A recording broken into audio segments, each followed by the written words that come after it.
Mutton কষা রান্না করার জন্য প্রথমে আলুগুলো ভেজে তুলে নিতে হবে। ওই তেলের মধ্যে গোটা গরম মশলা, তেজপাতা, গোটা জিরে ফোড়ন দিয়ে পেঁয়াজটা ভেজে নিয়ে তারপর আদা রসুনের পেস্ট দিয়ে কষে নিতে হবে। তারপরে একটু সামান্য জল দিয়ে ধনে জিরের গুঁড়ো, হলুদ গুঁড়ো, কাশ্মীরি লঙ্কার গুঁড়ো, ঝাল লঙ্কার গুঁড়ো, চেরা করা কাঁচা লঙ্কা দিয়ে ভালোভাবে কষে নিচ্ছি।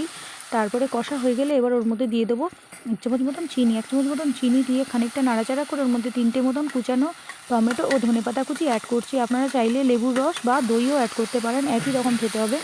তো ভালোভাবে এটা কষে নিয়ে দিয়ে দেবো ধুয়ে রাখা মটনগুলো, দিয়ে ভালোভাবে প্রায় আধ ঘন্টার মতো অল্প অল্প করে জল দিয়ে কষে নিতে হবে। তারপরে এটা আলু দিয়ে দিতে হবে। তারপরে এর মধ্যে দিয়ে এবারে ওটা আমি হাঁড়িতেই আজকে রান্না করব।